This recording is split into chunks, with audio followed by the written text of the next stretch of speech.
terpercaya. Polisi lumpuhkan 2 pengemudi becak motor pelaku pencurian barang elektronik hingga dihadiahi timah panas. Polda Gorontalo limpahkan berkas kasus dugaan penipuan proyek pembangunan stasiun pengisian bulk LPG ke Kejaksaan Negeri Kota Gorontalo. Bupati dan Wakil Bupati terpilih Kabupaten Gorontalo Utara akhirnya dilantik setelah melalui pemilihan suara ulang atau PSU.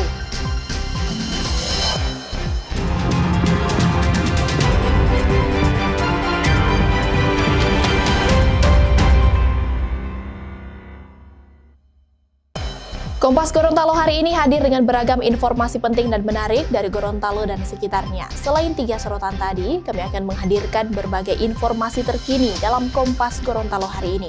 Bersama saya Puspasari, inilah Kompas Gorontalo selengkapnya di Kompas TV, independen terpercaya.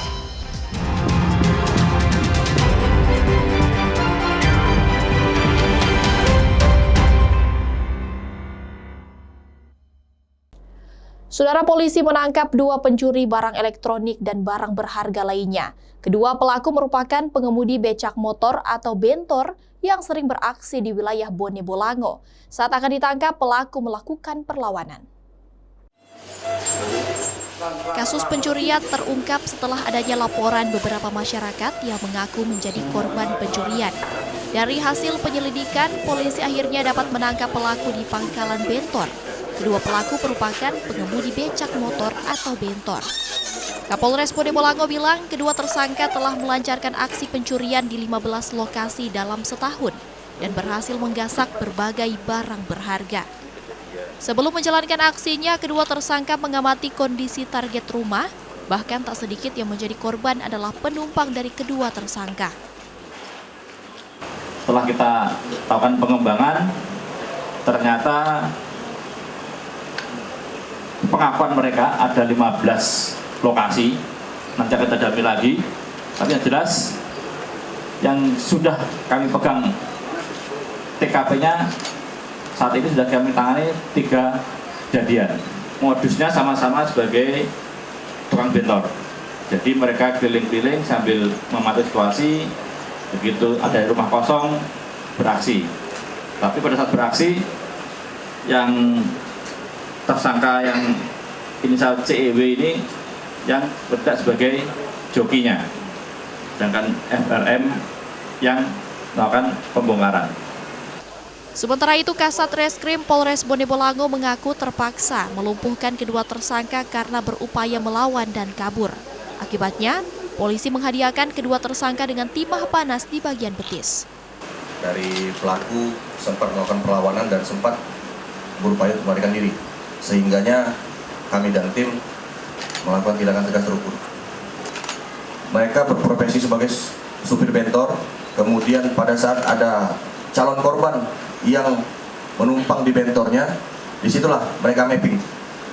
Mereka gambar terhadap korban-korbannya. Artinya mereka juga setelah mengantarkan korban ke rumah, mereka langsung melakukan pengamatan terhadap calon korbannya. Dari tangan kedua tersangka, polisi berhasil mengamankan barang bukti berupa 4 unit televisi, 1 unit kulkas dan laptop, 6 buah tabung gas LPG, 3 unit kompresor, hingga berbagai peralatan tukang, serta 2 unit bentor yang digunakan tersangka. Kedua tersangka kini diancam hukuman pidana maksimal 7 tahun penjara. Tim Liputan, Kompas TV Bone Bolango, Gorontalo. Saudara, rumah warga di Kecamatan Suwawa Tengah, Bone Bolango, Gorontalo dibobol maling. Pelaku masuk lewat jendela dapur saat kondisi rumah ditinggal pemilik. Aksi pencurian terjadi di sebuah rumah warga di Desa Lombongo, Kecamatan Suwawa Tengah, Kabupaten Bone Bolango, Gorontalo. Pelaku membobol jendela dapur saat ditinggal pemilik rumah. Pemilik rumah yang pulang sekitar pukul 12 siang kaget melihat rumahnya berantakan. Setelah diperiksa, 3 buah tabung gas LPG 3 kg di dapur hilang. 1 unit laptop juga digasak pelaku. Pemilik rumah bilang, pelaku sempat membongkar lemari dalam kamar untuk mencari barang berharga lain. Saya tidur pati mama, baru pulang kamar sekitaran jam 7 pagi, ada pulang mandi langsung ke sekolah, sekitaran jam 8 ke sekolah. Baru jam sekitaran jam 12, mama pinjam gas, saya pulang ke rumah, saya lihat posisi rumah sudah bongkar. Apa yang sudah bongkar? Itu lemari yang putih itu baru dengan jendela terbuka, dengan pintu terbuka, baru dengan kamar sudah bongkar-bongkar. Itu kemungkinan dia masuk dari mana? Dari sini dia masuk. Itu dibuka rumah, Bu? Dia ada cungkil kamar dengan linggis. Oh, sempat ada linggis yang... Ada linggis tak tinggal di situ. Memang itu linggis dari di situ, memang ada posisi di luar situ. Saya tanya di orang di muka, orang bilang orang tidak dapat lihat karena mungkin posisi dari belakang kan orang masuk. Jadi orang tidak dapat lihat. Orang cuma dapat lihat bentor di situ, parkir bentor, DP posisi arah kota. Oh, berarti sempat ada yang lihat ada Iya, bentor ada yang bentor. Saya minta telepon. Satu orang, mungkin bapak itu dari luar atau bagaimana. Polisi yang mendapat laporan langsung mendatangi lokasi untuk olah TKP guna mengungkap identitas terduga pelaku.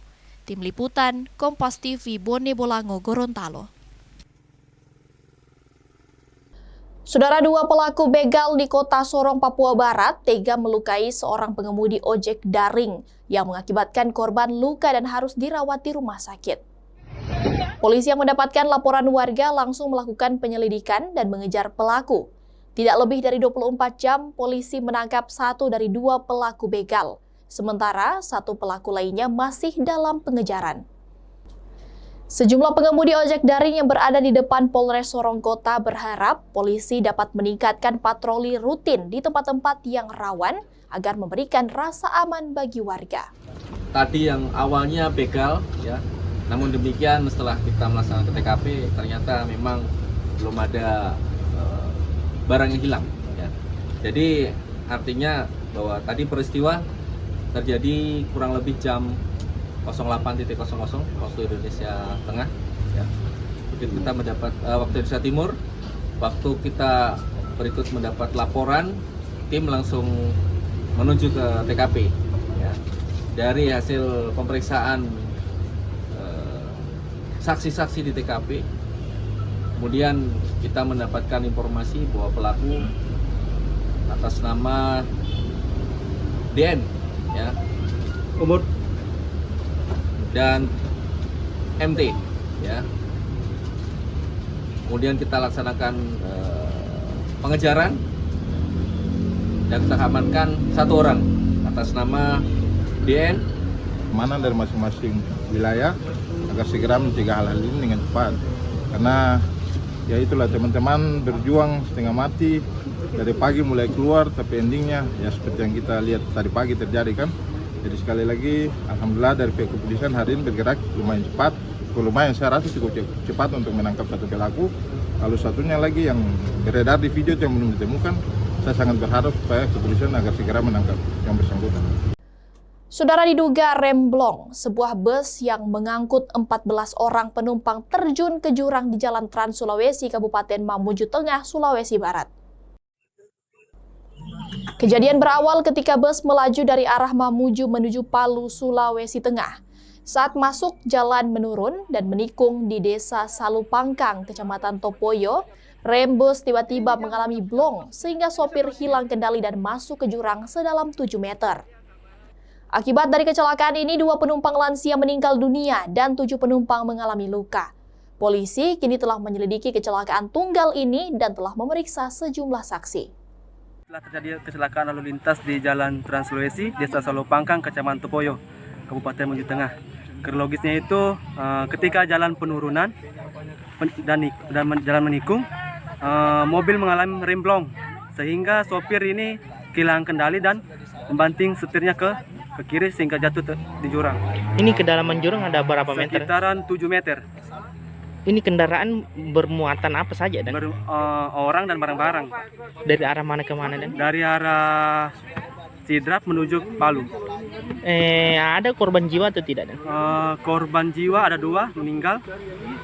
Kena penumpang mobil ini ada 14. Dari rincian selebihnya itu luka-luka dan 2 meninggal. Polda Gorontalo limpahkan berkas kasus dugaan penipuan proyek pembangunan stasiun pengisian bulk LPG ke Kejaksaan Negeri Kota Gorontalo. Informasi selengkapnya usai jeda. Tetaplah bersama kami di Kompas Gorontalo.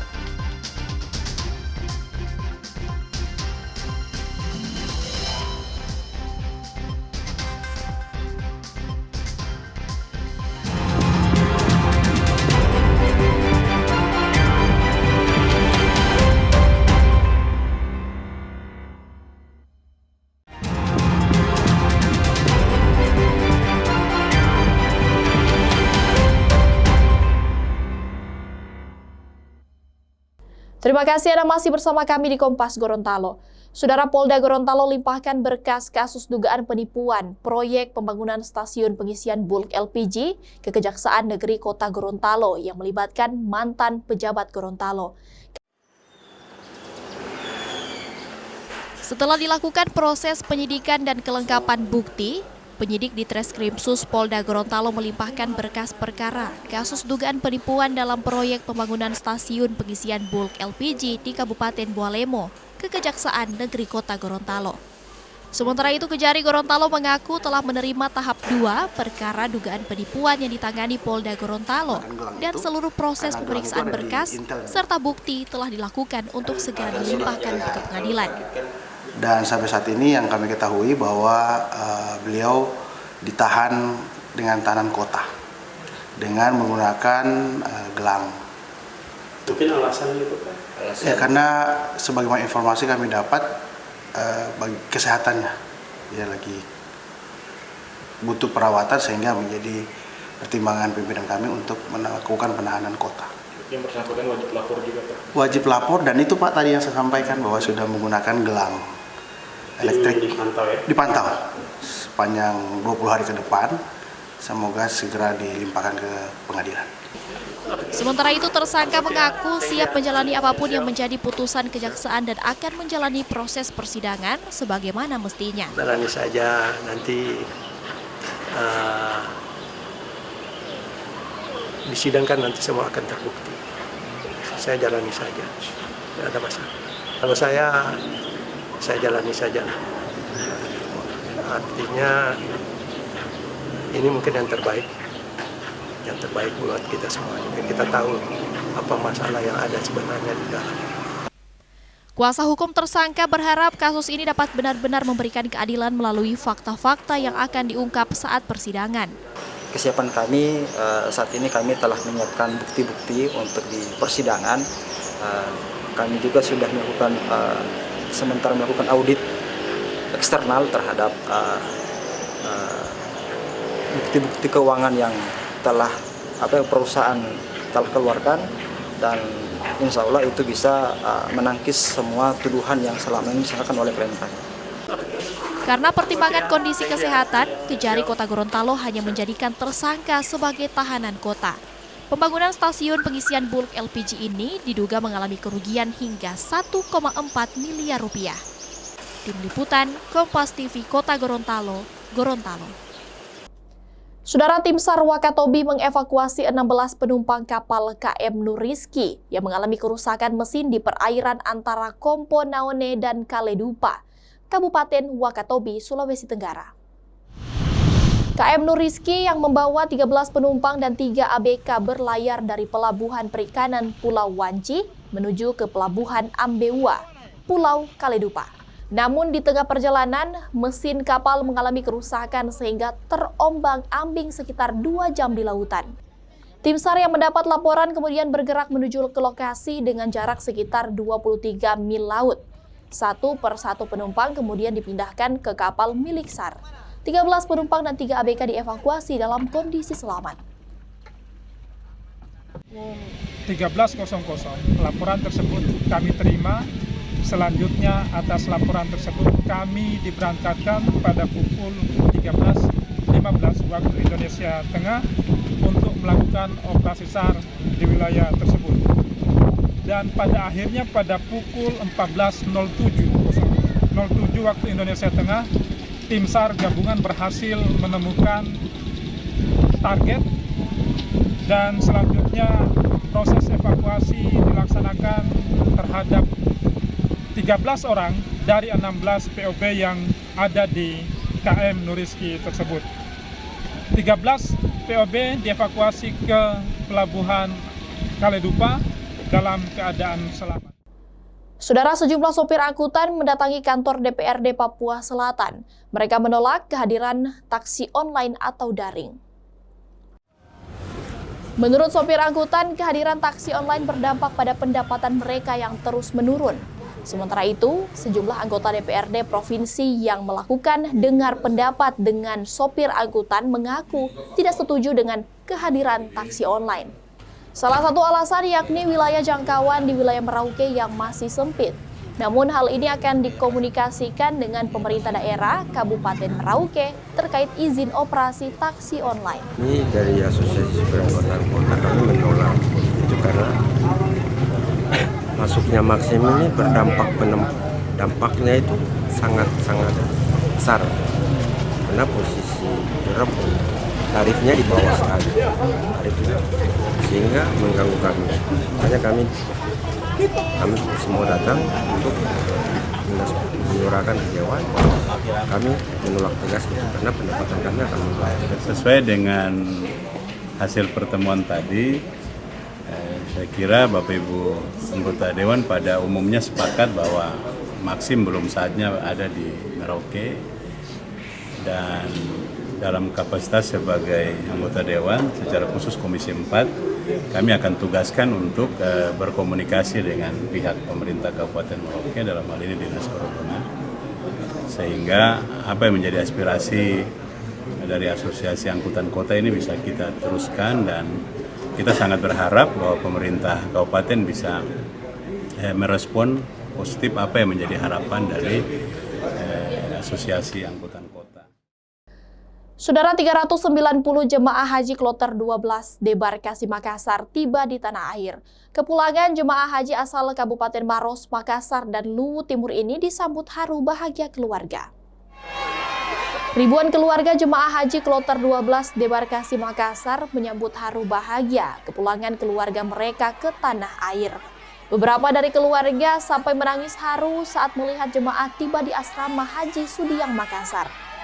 Kedatangan bus yang mengangkut 390 jemaah haji kloter 12 ini pun mendapat sambutan meriah dari keluarga jemaah haji yang menunggu dan memadati area di asrama Haji Sudiang Makassar. Oh, ini anaknya ya, Bu. Oh, berangkat sama siapa mamanya? Bapaknya juga ikut ya?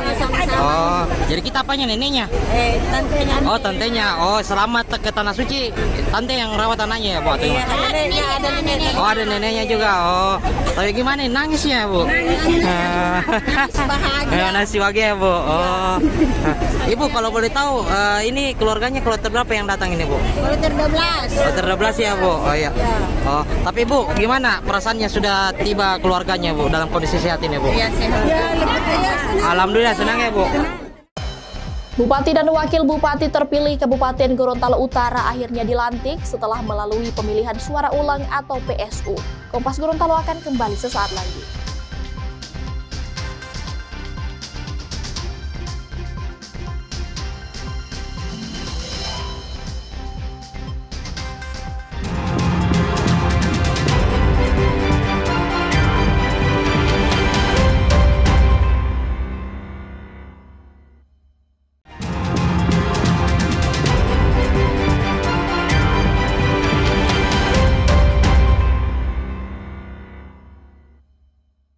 Anda masih menyaksikan Kompas Gorontalo bersama saya Puspasari.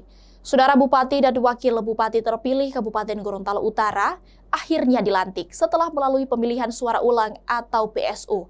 Pelantikan dilakukan oleh Gubernur Gorontalo di Rumah Jabatan Gubernur. Berdasarkan surat keputusan Menteri Dalam Negeri, Torik Modanggu bersama Nurjana Hasan Yusuf resmi dilantik oleh Gubernur Gorontalo di Rumah Jabatan Gorontalo sebagai Bupati dan Wakil Bupati Gorontalo Utara. Pelantikan baru dilakukan setelah proses pilkada di Kabupaten Gorontalo Utara harus melalui pemilihan suara ulang atau PSU.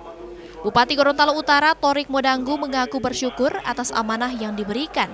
Bahkan Torik menilai hal ini lebih dari sekedar pelantikan, namun juga sebagai kemenangan atas perjuangan masyarakat Gorontalo Utara. Yang akan jadi program unggulan kami adalah UMKM yang sekarang sudah disinergikan juga dengan pembentukan koperasi.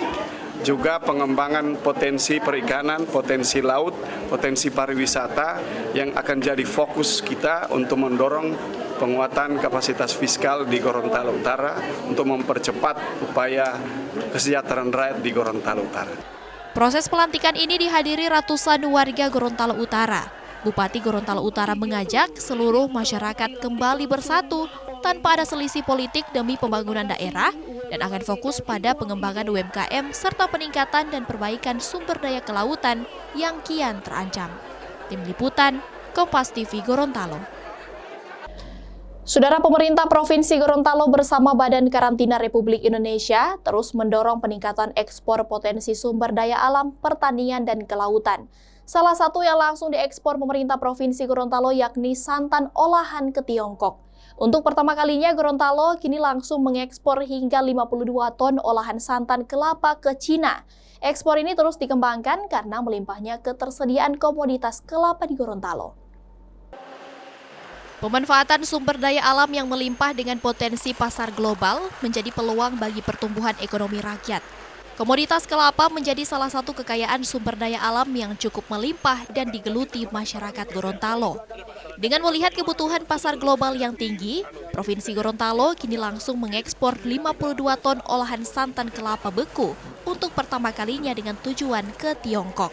Gubernur Gorontalo Gusmar Ismail mengaku optimis dalam peningkatan aktivitas ekspor di Gorontalo karena potensi sumber daya alam pertanian hingga perikanan yang melimpah dan mendukung petani maupun pengusaha dalam mengembangkan pengelolaan sumber daya alam yang ada melalui ekspor ke berbagai negara. Khususnya untuk santan kelapa, jadi ada dua yang menarik di sini, menarik dan penting dan strategis. Pertama, komoditasnya santan kelapa, ini merupakan komoditas usaha rakyat ya dari tanaman kelapa yang digumuli dan dikerjakan sehari-hari oleh rakyat, kemudian menjadi santan dan ini diekspor. Kemudian yang kedua, yang strategisnya adalah ini kawasan berikat ya untuk pelayanan ekspor impor. Masyarakat dibawa ke sini, kemudian diselesaikan administrasinya di sini. Dan yang paling penting adalah di sini juga tempat pelabelan bahwa barang ekspor ini dari Gorontalo. Direktur Standar Karantina Badan Karantina RI, AM Adnan, mengaku kagum dengan melimpahnya sumber daya alam di Gorontalo yang dinilai memiliki potensi pasar global dan akan terus memberikan dukungan dalam percepatan ekspor potensi sumber daya alam di Gorontalo dengan memastikan keamanan dan kelayakan komoditas ekspor. Jadi banyak sebenarnya komoditas yang ada di sini, di Gorontalo ini bisa dikembangkan. Tinggal memang komitmen kita bersama. Karantina berkomitmen untuk mempercepat ekspor, membina para eksportir dengan melalui klinik ekspornya. Setiap UPT yang ada di Indonesia punya klinik ekspor. Di Bea Cukai juga punya ada namanya klinik ekspor juga. Nah, klinik ekspor ini silahkan teman-teman yang mau menjadi eksportir, ya silahkan datang ke karantina karena persyaratannya itu ada di karantina. Teman-teman karantina punya data itu. Hingga kini Balai Karantina terus berupaya melakukan pengawasan dan pemeriksaan komoditas pertanian maupun perikanan yang akan diekspor. Berdasarkan data, sejak awal 2025, komoditas ekspor Gorontalo cukup beragam, seperti wood pellet, jagung, olahan kelapa, hingga berbagai jenis sumber daya alam laut. Tim Liputan, Kompas TV Gorontalo. Saudara, pengurus cabang Pergerakan Mahasiswa Islam Indonesia atau PMII Kabupaten Gorontalo resmi dilantik. PMII Kabupaten Gorontalo akan fokus dalam program advokasi lingkungan khususnya Danau Limboto serta pengawalan kasus pelecehan seksual yang kian marak.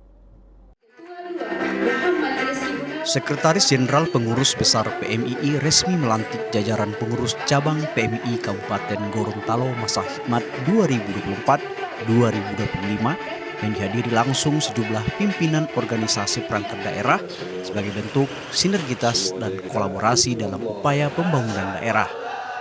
Pemerintah Kabupaten Gorontalo berharap pengurus PMII yang baru dapat menjadi agen perubahan dalam berbagai sektor. PMII Kabupaten Gorontalo tentu menjadi mitra strategis sekaligus menjadi kontrol sosial bagi pemerintah Kabupaten Gorontalo dalam menjalankan program-program pembangunan di Kabupaten Gorontalo.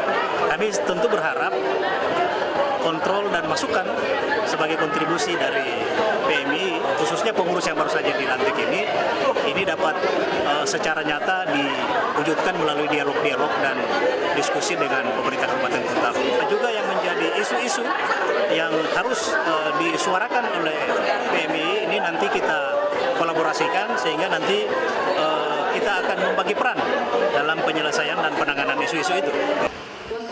Sekjen PB PMII Irkam Tamrin meminta agar seluruh pengurus dan kader PMII di Gorontalo tetap melaksanakan tugas dan fungsi sebagaimana dalam mengawal berbagai isu permasalahan di daerah.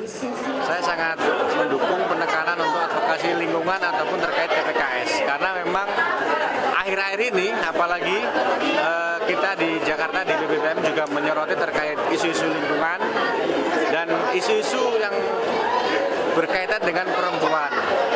Nah, oleh karenanya ini kita datang ke sini juga Kabupaten Gorontalo menyuarakan hal yang sama. Ini saya sangat senang sekali, berarti yang kita suarakan dari Jakarta bisa tertransfer dengan baik sampai daerah-daerah juga, dan Kabupaten Gorontalo saya ini melakukan aksi-aksi yang sama, yaitu isu-isu terkait lingkungan, isu terkait RUU PKS dan lain sebagainya. Sementara itu, Ketua PMII Kabupaten Gorontalo Sumarti Puspa Sari Goginta mengaku siap dalam mengawal serta berkontribusi dalam jalannya pemerintahan di Kabupaten Gorontalo. Puspa bilang akan fokus dalam melakukan advokasi lingkungan, yakni Danau Limboto yang dinilai menjadi aset ekosistem yang harus dijaga, serta fokus pada pencegahan tindak kekerasan seksual yang kian marak terjadi. Kalau strategi lingkungan sendiri dari PMI Kabupaten Gorontalo kemarin itu kami sempat melakukan penanaman pohon di bantaran Danau Limboto karena memang masalah yang terjadi di Danau Limboto itu persoalan sedimentasi sehingga diperlukan banyaknya tumbuhan hijau di sana agar lebih mempengaruhi sirkulasi daripada kualitas air di Danau Limboto, sehingga itu sebenarnya yang pertama kali menjadi strategi kami untuk bagian lingkungan.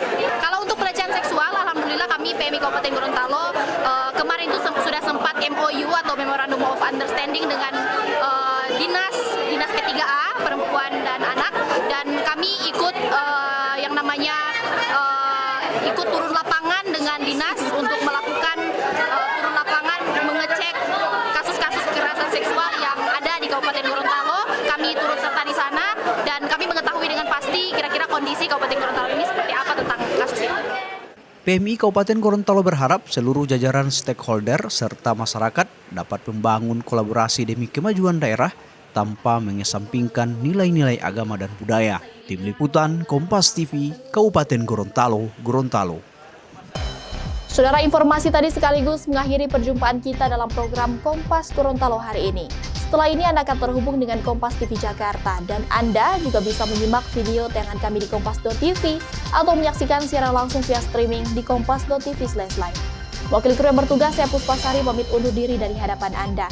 Tetap saksikan rangkaian program berita di Kompas TV, independen terpercaya.